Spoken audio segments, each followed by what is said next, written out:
Well, ladies and gentlemen, we're going to be changing the schedule a little bit, and we're going to bring up Ms. Zamorska, who was to have spoken this morning, but we couldn't quite fit her in. So at this time, can I ask Ms. Krystyna Zamorska to come up?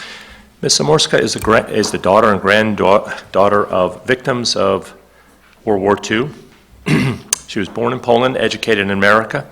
She has degrees in cultural anthropology, American and literary studies.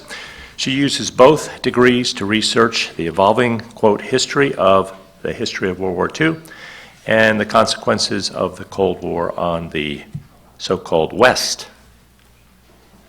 Pani Zamorska. So you have 20 minutes and I'll make you aware. Thank you. I'll try to do it in less. Where is the clicker? The clicker, that's a good question. Do we have the device for the slides, please?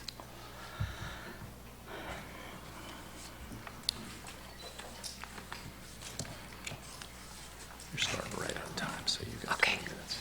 Here we go. Thank you. Start right. Okay, great. Dzień dobry. Good morning. So this lecture is partly personal because of family history. Most of us in the room are connected to that history through family, and also professional. I became interested in the American version of World War history and crimes against Poland because of what we were hearing and still hear. So the focus of my lecture is the role of the place of the concentration camps in the overall systemic oppression and exploitation and extermination of Poles. But I changed the title since, as I reviewed the material and was preparing the lecture, I changed the title to what reflects the reality more accurately: German system of prisons and camps in the World War II economy, and Stutthof as an example where my father was interned. My mother was a slave laborer as a child, given to a German farmer, and Volksdeutsch, and my father's father disappeared one day and never came back. So there are personal stories which I'm sure many of you in the room identify. So I'm providing a context of the oppression and the crimes by presenting the system of camps and prisons as an infrastructure, that was all interconnected and shockingly extensive in occupied Poland. So the conference, we're looking at aspects of the war that were left out or are being misrepresented. And Poland is very important in the story of World War II because that's where all of the major German crimes were committed, in occupied Poland. That's where the military-industrial complex was set up. That's where the camps and prisons were set up, and even slave laborers from other countries were imported into Poland. Poland was made invisible to the Allies and was turned into a slave labor industry for the Third Reich. And because Poland was an ally who got betrayed at the end of the war, the Cold War actually began in the middle of the war in 42, 43 with these negotiations that we just heard about. Poland was left behind the Iron Curtain with all of that history, and it never made it to the West. So the main point of my paper is that what's missing from the so-called Western narrative of World War II are German crimes committed in occupied Poland. And I want to stress how important that is for the meaning and interpretation of what happened in Europe between, until 1945, by drawing on literary studies. When we tell a story or a play, we use certain elements to analyze what's happening, action, right? We have characters and plot, and a conflict that needs to be resolved by the end of the story or play, and location. And location is historical, physical, cultural, and all of that is missing from the narrative of World War II as we hear it in the West. So I'm arguing that until what happened in Poland as the setting, the location, is brought into the Western narrative, the story will be incomplete, will be false, will be not representative of what happened, not only in Poland, but in the rest of Europe. And the story that evolved, I want to stress, some of you may note this, but the Poland being left behind the Iron Curtain with its history, the story in the West with the Nuremberg trials, what happened was that we got, the prevailing narrative was German crimes against humanity. But then, with the Eichmann trial in the beginning of the 1960s, that story kind of came to the forefront and stirred up certain topics and strands of the history, and the narrative changed to a very narrow narrative about German crimes as Nazis and predominantly the genocide of the European Jews. And the rest of the larger context got left out of the narrative. So that's another part, a part that we have to pay attention to. So I want to present the location, the persecution in Poland, which defines certain aspects of the history that define the context, the setting that I'm referring to.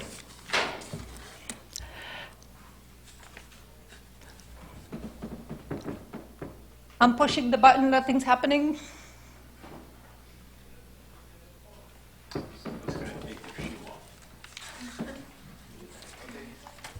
It's happening, okay.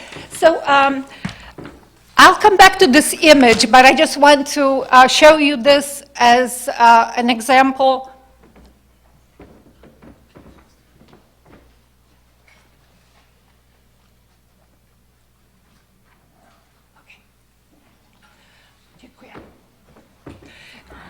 So I'll come back to this at the end, but this is a symbol of the World War II narrative. This is Jan Karski's book. The copy on the right,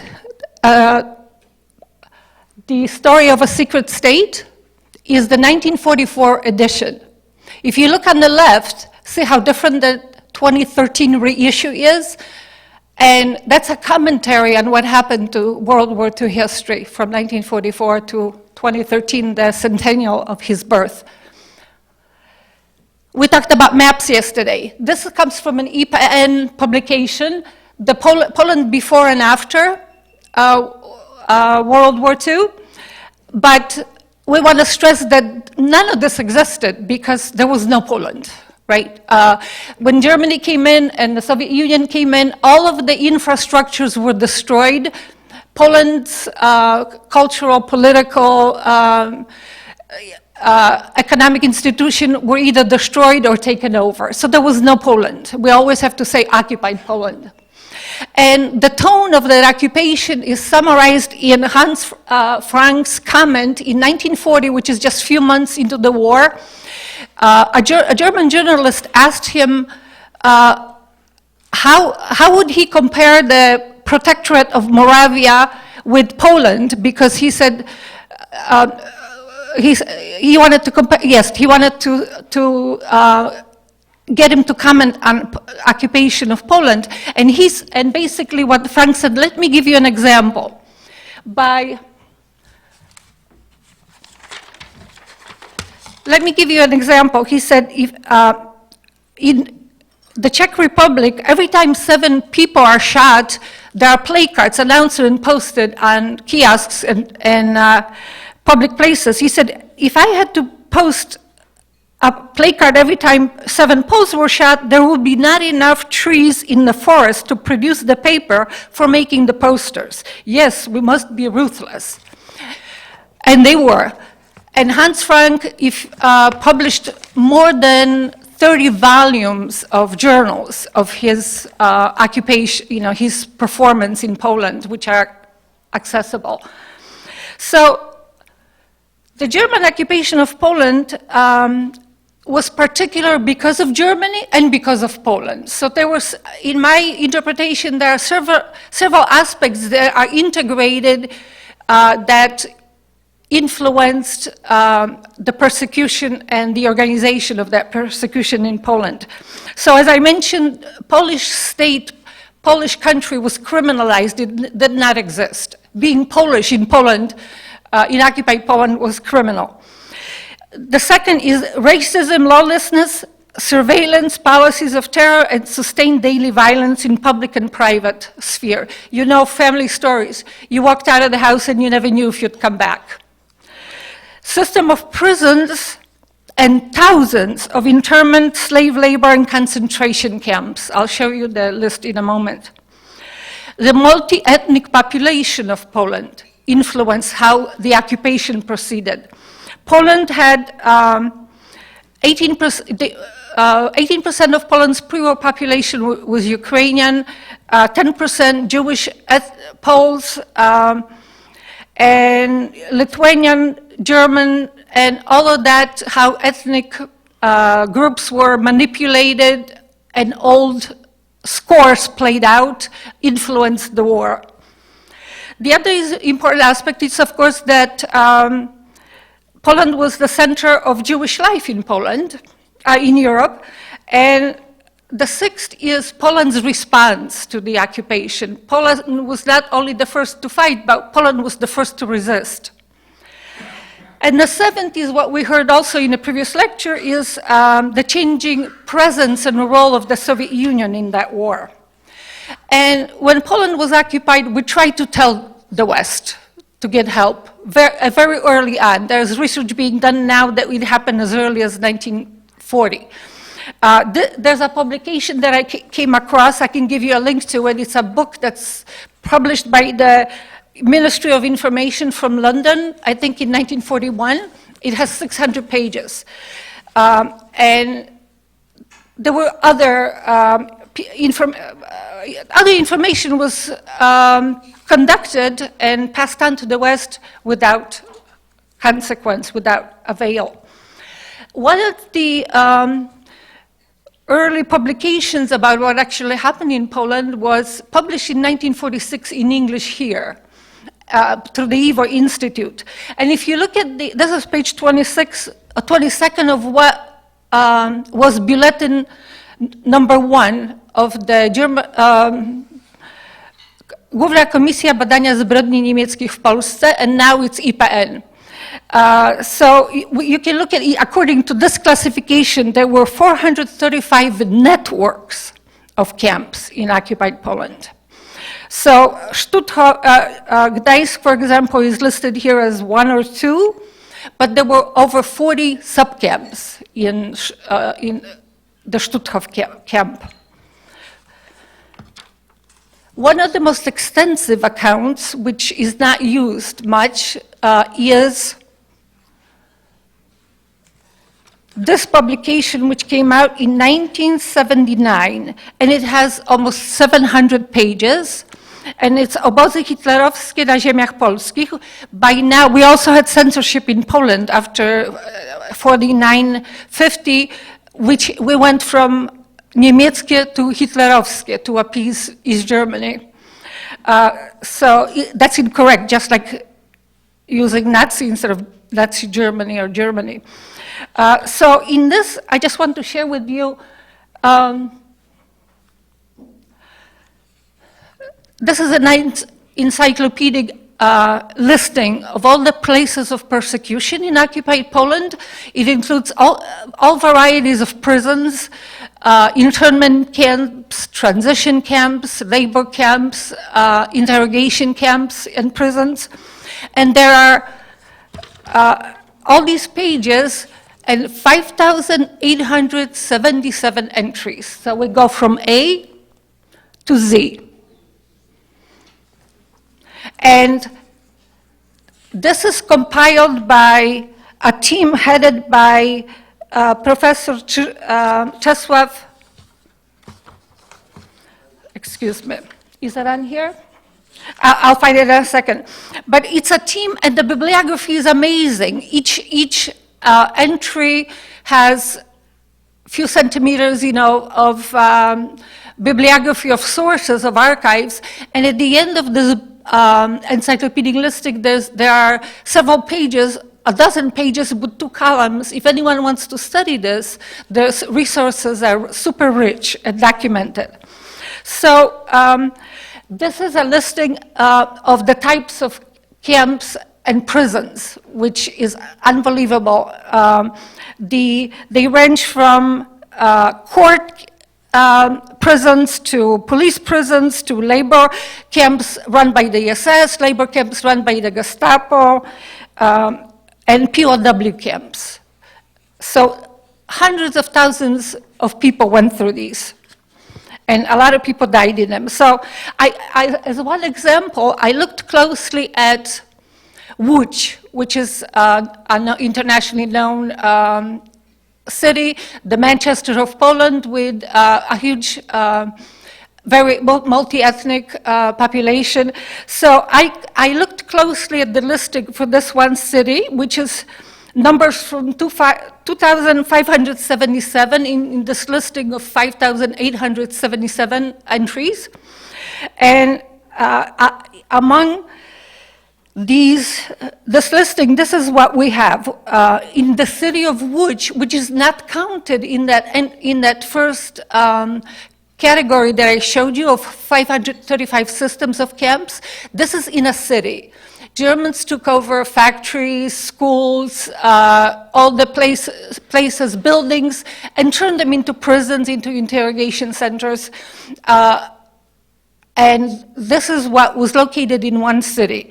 One POW camp for, I think this should have said for Soviet prisoners, 2 POW camps for Poles, 6 transition camps for Poles, and they sorted, this is where they sorted people for the general government, for the Third Reich camps, resettlement camp, one ghetto, out of that, one entry is for the ghetto, police prison, you see the range.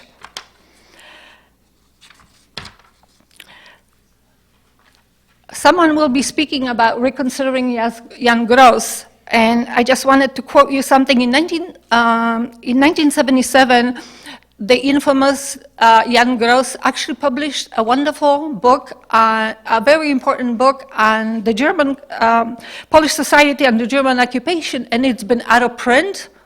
And I just learned in the last few days that it's republished. Princeton University.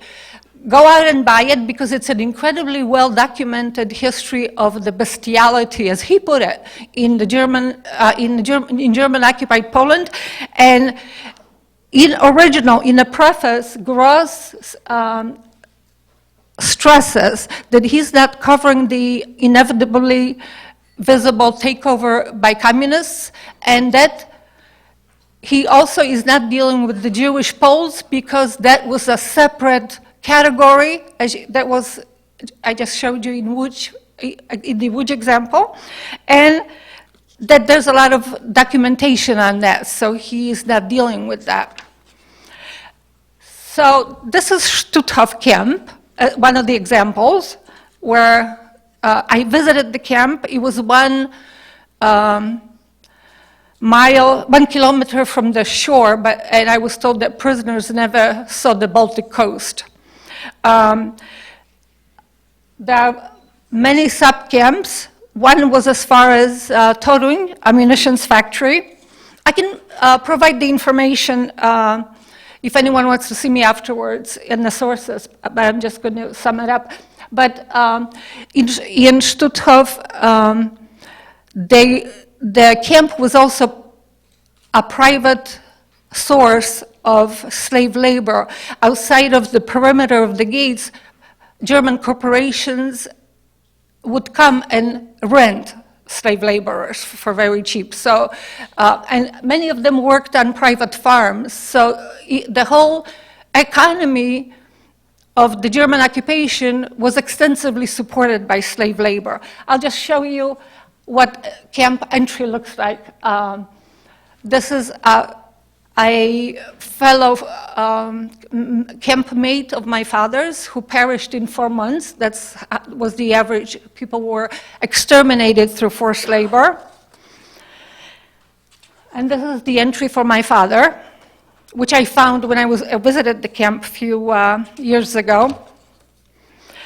And a quick example of how war was very good for business. IG Farben industry, which still is doing well. Bayer is one of those firms. Look at the profits. It's not multiplied by percentages. These are humongous jumps. So I will end with a quote from, leave much of this for later, just show you example of the consequences of misinformation, of what happened to the narrative. After the Eichmann trial, as I said, there was a tremendous paradigm shift. The narrative changed, and it became a very strong American story. We say needs on us business, but that's exactly what happened. Our history is being told here. So this is, if you would read, look at the bold print.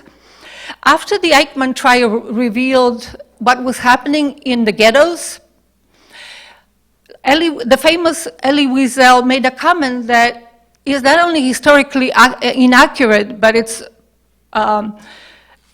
defamatory, because he said at the end, no wonder that all the camps were built in Poland, as if Poles would collaborate in the genocide.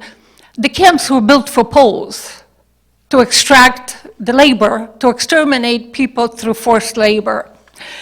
And the way some of this, I'll just show one slide with what happens in the academic world, how this gets categorized, because knowledge is sorted, it's repeated, is framed, and that's very important for the historical narrative. And what happens in libraries, for example, because many of the people who are working in libraries are educated on this warped, incomplete, false history. So you end up getting categories, keywords that have nothing to do with the reality. I think look at The Zookeeper's Wife, the famous book. I asked the author, after I was looking for it in a library, in a bookstore, I went to World War II, it wasn't there. So I went to biography, it wasn't there. So I went to the desk and I was told it's under the Holocaust section. But she deliberately said, The Zookeeper's Wife, a war story. It's about the war against Poland. Thank you.